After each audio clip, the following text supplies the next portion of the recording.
नमस्कार, आप देख रहे हैं इंडिया स्टार न्यूज़ टीवी। ज्ञान सिंह के साथ खबर अयोध्या से, जहां भवन निर्माण समिति की दूसरे दिन की बैठक आज रामकथा संग्रहालय में शुरू। भवन निर्माण समिति के अध्यक्ष नृपेंद्र मिश्रा का बयान। आज संग्रहालय में होगी बैठक जिसमें जिले के सभी वरिष्ठ अधिकारी रहेंगे मौजूद।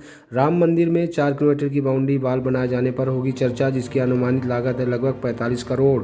राम मंदिर की 4 दीवारी में सुरक्षा उपकरण लगाए जाने और वाच टावर बनाए जाने के साथ सेंसर लगाए जाने को लेकर होगा मंथन। 4 दीवारी के पास किसी के भी पहुंचने पर वाच टावर पर होगा अलर्ट।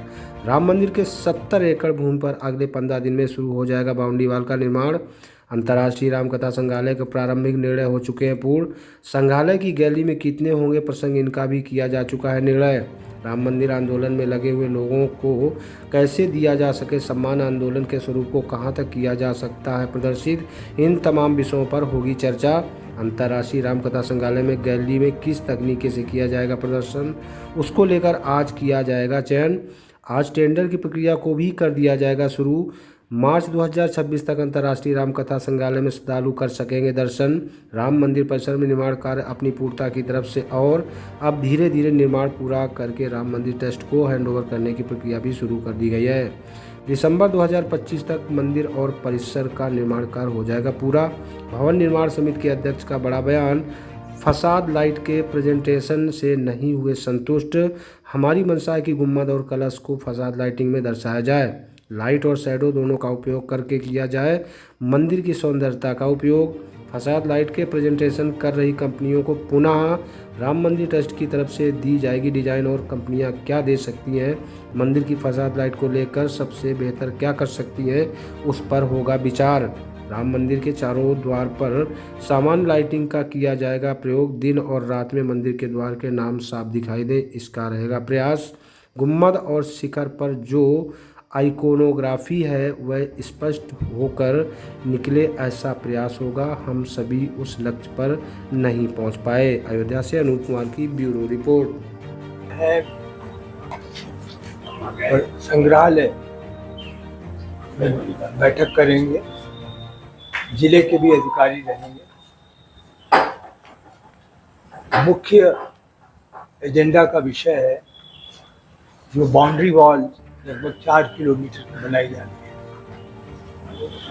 अनुमानित व्यय लगभग 45 करोड़ रुपए है। उसमें किस प्रकार के सुरक्षा के उपकरण स्थापित किए जाएं, कितनी संख्या में वॉच टावर लगाई जाए, किस प्रभाव के सेंसर्स लगाए जाएं, जिससे यदि कोई व्यक्ति बाउंड्री वॉल से एक नियंत्रित सीमा के अंदर आए, उसके पास पहुंचे, तो उसकी भी सूचना वॉच टावर पर मिल जाए। तो इन सभी चीज़ों को आज हम लोग अंतिम स्वरूप देंगे, और हम लोगों का प्रयास है कि बाउंड्री वॉल निर्माण कार्य अगले 15 दिन में प्रारंभ कर दिया जाए। संग्रहालय का अब जो प्रारंभिक निर्णय लिए जाने थे वो सभी पूर्ण हो गए हैं। संग्रहालय का स्वरूप क्या होगा, कितनी गैलरी होगी, गैलरी में किस प्रकार के संदर्भ रखे जाएंगे, इसका भी चयन किया जा चुका है। विशेष रूप से जो आंदोलन का इतिहास है उसको किस सीमा तक दिखाया जाए, उसे जो उसके साथ जुड़े हुए लोग थे उनकी किस प्रकार से हम उनके प्रति संदेश दे सकें, एक तरीके से रिकॉग्निशन उनको मिले, ये सभी बातें तय हो चुकी हैं। और उसके अनुसार अब टेक्नोलॉजी क्या होगी, डिस्प्ले की टेक्नोलॉजी क्या होगी, उपकरण क्या होगा, कितना 3D के माध्यम से दिखाया जाएगा,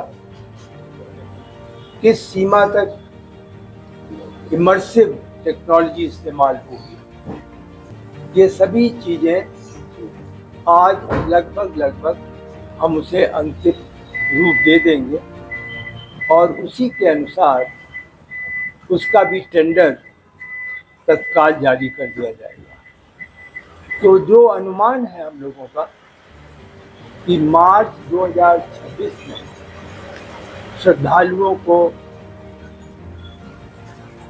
संग्रहालय में पहुंचने की अनुमति दी जाए, यह निश्चित रूप से हम समझते हैं कि हम उस तारीख, उस तिथि और उस समय सारणी के अनुसार कार्य करेंगे।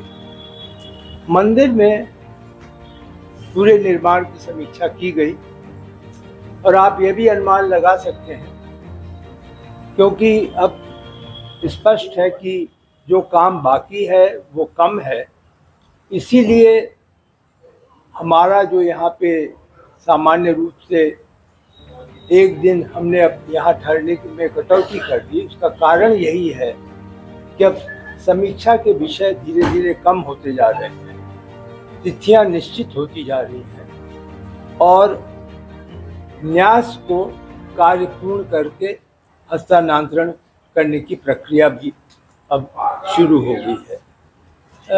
मैं अभी भी आशान्वित हूँ कि दिसंबर 2025 तक मंदिर और उसके परिसर का निर्माण कार्य पूर्ण कर दिया जाएगा। बाबू जी, कल जो मंदिर में लाइटिंग लगाई जाएगी उसका प्रेजेंटेशन हुआ, कैसा रहेगा? लाइटिंग क्या निर्णय लिया गया? जो फसाड की लाइटिंग का प्रेजेंटेशन हुआ, 3 कंपनियां थी, हम लोग उससे संतुष्ट नहीं हुए। इसका कारण दोनों तरफ से था।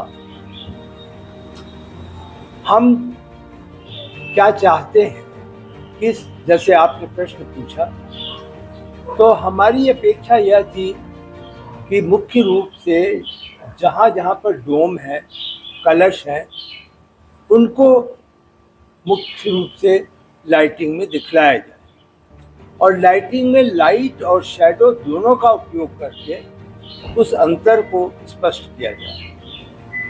लेकिन ऐसा लगा जैसे उन्होंने प्रोजेक्शन और लीनियर लाइटिंग का जो मिश्रण था, हाइब्रिड मॉडल, वो एक तरीके से एक वॉश करके जैसे करते हैं, दीवार में एक पेंटिंग कर दी जाए, उस प्रकार का अनुभव हम लोगों को हुआ।